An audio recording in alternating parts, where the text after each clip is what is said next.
तो समेटते हैं सीधा सौदा और शुरू करते हैं मुनाफी की तैयारी। हमारे स्क्रीन पे मैनेजिंग एडिटर अनुज सिंघल और साथ में दिल्ली से वीरू जुड़ रहे हैं। Veeru, good morning. और मार्केट की बात करें तो अगस्त सीरीज की एक्सपायरी थोड़ी सुस्त, क्या सितंबर स्ट्रॉन्ग फुटिंग में खुलेगा?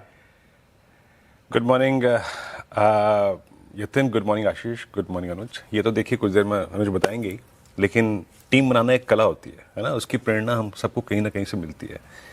और पता नहीं यतिन ने कल क्या खरीद लिया, आज के ब्यूटी नायका क्या खरीद लिया कल? हाँ, यतिन से पूछना पड़ेगा। वीकेंड भी आ रहा है लेकिन के ब्यूटी की बात करें तो वो अब ग्लोबल हो गया ब्रांड, कटरीना कैफ वाला जो है, तो बढ़िया हो रहा है वो। हाँ, मैंने पहली बार सुना है। मैंने भी पहली बार सुना। जब यतिन बोल रहे थे ना तो मैं सर्च करने गया, तो के ब्यूटी वैसे एक कोरियन ब्रांड था, बट KAY ब्यूटी, यस, वो कैटरीना कैफ का ब्रांड था। खैर, ये हंसी मजाक में बात थी अनुज, लेकिन अब बात करते हैं सही में बहुत ही खराब गई है अगस्त सीरीज, सितंबर सीरीज, जहां पे FI सब्सटेंशियल शॉर्ट लेके आए। क्या लग रहा है, ये सेंस क्या मिल रहा है इस ओवरसोल्ड ट्रैजेक्टरी से, ये सीरीज सितंबर की हमें किस जोन में लेके जाएगी? बिल्कुल, देखिए मैं एक काम करता हूँ, आपको एक पोस्टर दिखाता हूँ। ये 1990 में एक फिल्म आई थी। मेरा मानना है कि एटलीस्ट हमारी जनरेशन के लिए इसका जो म्यूजिक था, best album of all time, है ना। और वो गाने आज भी सदाबहार हैं। उनमें से एक गाना था, वो बोलते हैं बस एक सनम चाहिए आशिकी के लिए। वो सनम ही तो नहीं मिल रहा है, बाकी तो सब कुछ है। और सबसे बड़ा इशू यही है। मार्केट की भी क्या लाइन है कि बस एक ट्रिगर चाहिए मार्केट को शॉर्ट कवरिंग के लिए, और ट्रिगर नहीं मिल रहा है मार्केट को, तो मार्केट इतना शॉर्ट है। और देखिए पिछले 4 दिनों में मार्केट ने क्या किया, पूरी की पूरी जो रैली थी उसको स्वाहा किया। 4 दिन लगे मार्केट को पूरी रैली स्वाहा करने में, और एक अच्छी सीरीज खत्म होते होते खराब सीरीज में कन्वर्ट हो गई। 25,150 वाला निफ्टी गिरकर 4 दिनों में 24,500 पर आ गया, और 55,800 वाला बैंक निफ्टी, जी हाँ 55,800 पर थे हम 4 दिन पहले बैंक निफ्टी पर, और तब भी वीक थे। 55,800 वाला बैंक निफ्टी, एक हफ्ते का चार्ट दिखाइएगा, 4 दिनों में 53,800 पर आ गया। ये देखिए 55,800 से 53,800, 2,000 पॉइंट बैंक निफ्टी में स्वाहा हुए। बड़ा सवाल यह है कि मार्केट में आखिर इतनी घबराहट क्यों है, क्यों मार्केट इस तरीके से गिर रहा है? एक सिर्फ कंजम्पशन को अगर आप छोड़ दें, कंजम्पशन चला है, आप ऑटो इंडेक्स को देख लीजिए, पिछले एक हफ्ते का चार्ट, वो अच्छे से चला है, और एक FMCG थोड़ा कम गिरा है। बेसिकली ये दो, या थोड़ा सा चला है, ये 2 इंडेक्स हैं जहां फिर भी थोड़े से आपको रिलेटिवली अच्छे मूव्स मिले। अब GST काउंसिल की जो मीटिंग होने वाली है, वो सबसे बड़ा क्यू है मार्केट के लिए।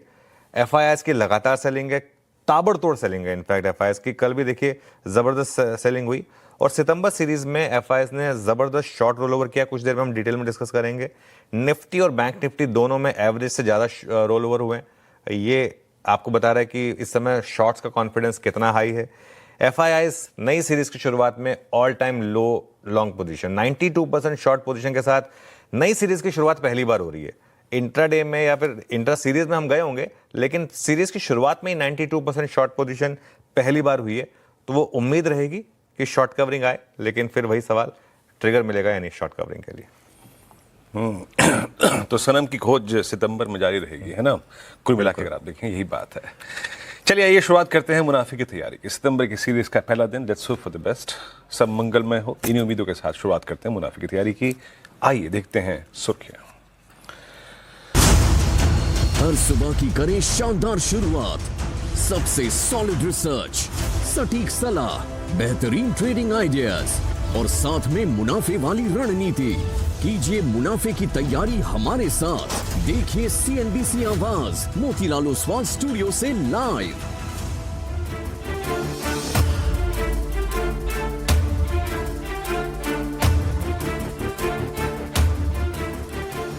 नमस्कार, CNBC आवाज मोतीलाल ओसवाल स्टूडियो में आप सभी का स्वागत है। फ्राइडे मॉर्निंग, नई सीरीज की शुरुआत और हफ्ते का अंत, महीने का भी आखिरी दिन, ऑब्वियसली ट्रेडिंग डे। शो की शुरुआत करते हैं हेडलाइन के साथ। सितंबर सीरीज के पहले दिन भारतीय बाजारों के लिए मिले जुले संकेत। FIIs की कैश और वायदा में बड़ी बिकवाली, सबसे कमजोर लॉन्ग शॉर्ट रेशो के साथ सीरीज की शुरुआत। हालांकि गिफ्ट निफ्टी में मामूली बढ़त, एशिया नरम, वहीं अमेरिकन इंडेक्सेस में दिखी 0.5% तक की तेजी।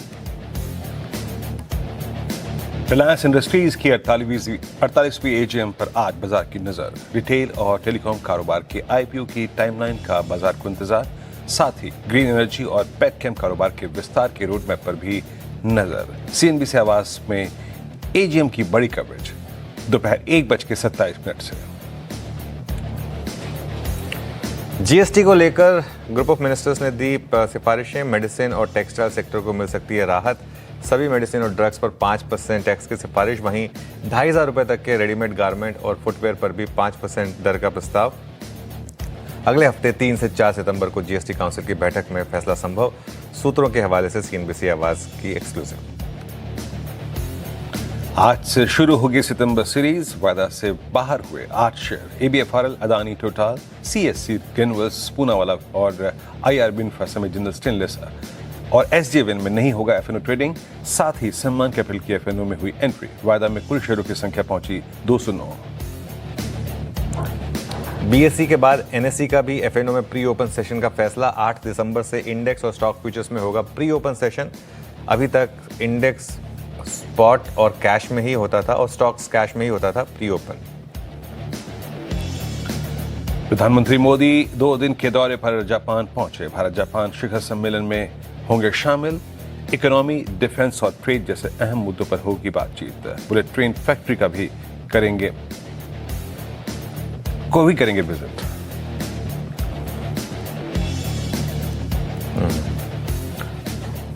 ओके, चलिए शो की शुरुआत करेंगे। और जैसा वीरू ने हेडलाइन में मेंशन किया, आज से सितंबर सीरीज की शुरुआत हो रही है।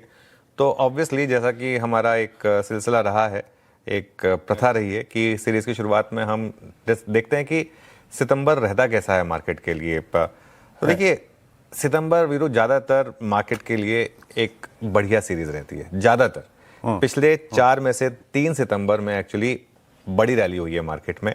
मैं आपको डेटा दिखाता हूँ पिछले कुछ सीरीज का। 2021, 2022, 2023 और 2024। 2021 में हम 6% पॉजिटिव थे। 2023 में हम 1.5% पॉजिटिव थे। 2024 में हम 1064% पॉजिटिव हो नहीं सकते कभी, इसको हटा दीजिए। हम 4.2% पॉजिटिव थे 2024 में, इसको हटा दीजिए प्लीज़, इसको ठीक करके दोबारा दिखाइए। सिर्फ एक 2022 था जिसमें हम माइनस थे, -700 पॉइंट थे उसमें हम, और -4% था। थोड़ा सा जो कॉपी पेस्ट होता है ना, उसमें ये चीज़ें हो जाती हैं, लेकिन कोई नहीं, मैं बता देता हूँ आपको। तो 2024 में 4% का प्लस रिटर्न थे, 2021 में 6% के प्लस रिटर्न थे और 2023 में 1.5% के प्लस रिटर्न थे। बस एक 2022 था जो थोड़ा सा आपके लिए नेगेटिव था, जहाँ पर आपको 4% के नेगेटिव रिटर्न मिले। तो कुल मिलाकर सितंबर की सीरीज जो है वो मार्केट के लिए हमेशा एक तरीके से मोर और लेस पॉजिटिव रही है। तो अब ये देखना है कि ये रिपीट होगा या नहीं होगा। बस इसमें बीच में 2022 वाला मामला था, वो थोड़ा सा गड़बड़ वाला मामला था। अदरवाइज जो है सीरीज सही रही है। जहाँ तक मेरा अनुमान है, जो मुझे याद पड़ता है, 2022 में भी जो सितंबर था, 2022 का सितंबर मुझे अच्छे से इसलिए याद है वीरू, क्योंकि 2022 के सितंबर सीरीज को निपटा कर उसके बाद मैं सीएनबीसी आवाज़ पर शिफ्ट हुआ था। तो अक्टूबर 2022 में मैं यहाँ पर आया था। तो वो 3 साल हो जाएंगे उसको, तो इसलिए मुझे याद है वो। मेरे ख्याल से उसके बाद मार्केट कुछ हद तक वो सितंबर के बाद शायद चलना शुरू भी हुआ था। खैर एनीवे, अब आते हैं इस सीरीज के क्या क्यों हैं। देखिए, निफ्टी का रोल ओवर देखिए आप, एवरेज है 78%, उसके मुकाबले हम शुरू कर रहे हैं 84% रोल ओवर पर। बैंक निफ्टी में एवरेज है 78%, उसके मुकाबले हम शुरू कर रहे हैं 81% रोल ओवर पर। अब ऑब्वियसली एक सेंस तो यही है कि एफआईआईज इतने शॉर्ट रहे हैं पूरी सीरीज में, तो वो रोल ओवर शॉर्ट साइड पर ही हुआ है, लॉन्ग साइड की बजाय ज़्यादा रोल ओवर जो है। सीरीज के शुरू का ओपन इंटरेस्ट देखिए आप, 1.6 करोड़ शेयर्स। अच्छा, नॉर्मली जब ओपन इंटरेस्ट बहुत हाई होता है तो उसको हम नेगेटिव लेते हैं मार्केट, क्योंकि मार्केट काफ़ी हैवी है। लेकिन अब इस समय मार्केट जो है वो शॉर्ट साइड पर काफ़ी हैवी है। आप निफ्टी का 3 महीने का औसत देखिए, ओपन इंटरेस्ट 1.44 करोड़ शेयर्स है और हम शुरुआत कर रहे हैं 1.6 करोड़ शेयर्स पर। मतलब निफ्टी और बैंक निफ्टी दोनों में ज़बरदस्त अग्रेसिव शॉर्ट रोल ओवर हुए। और एक और आपको टेबल दिखाता हूँ, एफआईआई का लॉन्ग एक्सपोजर जो है वो पिछले 4-5 महीने में कैसा रहा है। मई में 41%, जून में 20%, जुलाई में 38%, अगस्त में हम कह रहे थे 10%, मतलब एग्रेसिव शॉर्ट, और सितंबर में तो और भी कम 8% की नई के short roll over, long roll over के साथ शुरुआत हो रही है। जो सीरीज की शुरुआत में अगर आप लॉन्ग एक्सपोजर देखें, अब तक का सबसे कम लॉन्ग रोल ओवर है, अब तक का सबसे कम लॉन्ग शॉर्ट रेशियो है मार्केट का, और जो नेट एक्सपोजर है एफआईआईज का वो है 1,68,000 शॉर्ट साइड पर सीरीज की शुरुआत में। आप ध्यान रखिए, अगर इसको आप 2 से मल्टीप्लाई करें प्रीवियस वो वाले जो आंकड़े पे आने के लिए, हम ऑलमोस्ट 3.5 लाख एनेक्डोटल जो पुराने टाइम पे शॉर्ट होते थे वहां से शुरुआत कर रहे हैं। इतिहास क्या कहता है, जब भी एक नई सीरीज की शुरुआत इस तरीके की शॉर्टिंग पर हो तब क्या होता है, इस टेबल को जरा रखिएगा क्योंकि ये काफी इंपॉर्टेंट है। अप्रैल 2023 में हम 9% लॉन्ग पोजीशन पर थे, 91% शॉर्ट। ये मैं स्टार्ट ऑफ द सीरीज ले रहा हूं। अगली 4 सीरीज में निफ्टी ने कुल मिलाकर आपको 2,500 पॉइंट की रैली दी। नवंबर 2023 में 11% का एफआईआईज का लॉन्ग एक्सपोजर था सीरीज की शुरुआत में। अगली 2 सीरीज में निफ्टी ने करीब 3,000 पॉइंट की रैली दी। और सबसे रीसेंट एग्जांपल बजट के बाद की बजट वाली सीरीज वीरू, 11% लॉन्ग एक्सपोजर के साथ हमने सीरीज की शुरुआत की थी। अगले 5 सीरीज में 2,500 पॉइंट मिले। मार्केट के पास अभी जीएसटी का ट्रिगर है, दिवाली है, बहुत कुछ है। क्या इतिहास दोहराएगा अपने आप को? क्या एक पॉसिबिलिटी है कि अगर हम 24,300 के आसपास हैं तो यहाँ से डाउनसाइड अगर हो तो 1,000 पॉइंट की, लेकिन अपसाइड 3-3,500 पॉइंट की हो। ट्रिगर्स जो होंगे, आज रिलायंस की एजीएम है, अगले हफ्ते जीएसटी रेट काउंसिल की बैठक है, इंडो यूएस ट्रेड डील की बातचीत चलती रहेगी, वो एक ट्रिगर रहेगा आपके लिए। यूएस एफओएमसी की बैठक का नतीजा आएगा 17 सितंबर को, और ऑब्वियसली फेस्टिव बाइंग।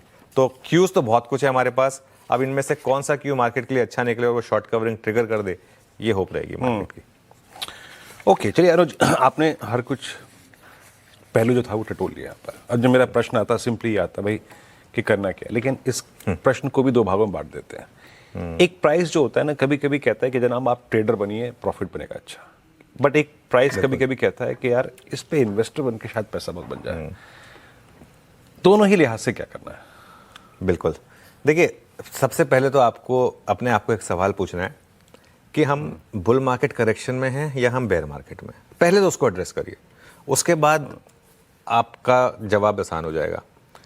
मैं जो अपने आप को कह रहा हूं, और मैं गलत हो सकता हूं, मेरा मानना यह है कि हम एक बुल मार्केट करेक्शन में हैं, एक बेयर मार्केट में नहीं है। और बुल मार्केट करेक्शन में आप इन्वेस्ट करते हैं और ज़्यादा इन्वेस्ट करते हैं ताकि जब अगली बुल मार्केट आए तो वो आपको अच्छे गेंस थे। वैसे भी एक बात बताऊँ मैं आपको वीरू, साल में ना एक ये स्टैटिस्टिक है, साल में 15 से 20 दिन ही आते हैं जिसमें मार्केट इतना चलता है कि आपको पूरे साल के रिटर्न्स देता है। बाकी समय तो मार्केट का काम एक्चुअली यही होना चाहिए, कंसोलिडेट हो रहा है, थोड़ा गिर रहा है, थोड़ा करेक्ट हो रहा है। तो वो 15 से 20 दिन आप, लेकिन आपको बता के नहीं आएंगे वो 15 से 20 दिन। तो वो कब आएंगे, इसको टफ टाइम करना टेस्ट होता है। वरना हर कोई कहेगा कि मैं तो बस उन 15 से 20 दिन में पार्टिसिपेट करूंगा, ऐसे नहीं होता है ना। तो बाजार में इन्वेस्टर्स के लिए अच्छा मौका है, लेकिन ट्रेडिंग अगर आप कर रहे हैं तो ट्रेडिंग में आपको स्क्रीन को रिस्पेक्ट करना है। और अगर आप शॉर्ट नहीं कर सकते तो फिर दूर रहिए इस मार्केट से, क्योंकि मार्केट में पैसा जो है वो शॉर्ट करके बन रहा है इस समय ट्रेडिंग साइड पर। और जब तक निफ्टी 2-3 दिन डे हाई पर बंद ना हो तब तक लॉन्ग ना करें। अच्छा, इस मार्केट की एक बहुत अच्छी खूबी रही है, आपको याद होगा हमने वो जो स्विंग पूरी की पूरी प्ले की थी 24,400 से लेके 25,150 तक। 150 तक तो खैर कोई नहीं कर पाया होगा, लेकिन 24,950 पर वो ट्रेलिंग स्टॉप लगा था, प्रीवियस डे का लो ब्रीच हुआ था। वहां हमारी एक वो व्यू था कि अब यहां से बाहर हो जाएं। उसके बाद से मार्केट ने कभी भी प्रीवियस डे के हाई को क्रॉस नहीं किया। तो वो लगातार आपको उस दिन से साइन दे रहा था कि मार्केट में टेक्सचर जो है वो सेल ऑन रैली का है। और कोई भी शॉर्ट ट्रेड में प्रीवियस डे के हाई को स्टॉप रखें। जब तक प्रीवियस डे का हाई ना निकले तब तक अब इस मार्केट में टेक्सचर जो है वो सेल ऑन रैली का है बेसिकली। हाँ, खरीदना क्या है इस मार्केट में? FMCG, autos, white goods, retail, GST से जुड़े जो शेयर्स हैं, इनमें मुझे लग रहा है कि अभी भी बाइंग है। ये अभी भी सेक्टर बहुत अच्छे कर रहे हैं। इनमें मुझे लग रहा है कि प्रॉफिट बुकिंग आएगी जब वो जीएसटी काउंसिल की मीट हो जाएगी पूरी की पूरी। एक बार के लिए उसमें प्रॉफिट बुकिंग आएगी, उस प्रॉफिट बुकिंग में दोबारा री एंट्री की अपॉर्चुनिटी मिलेगी।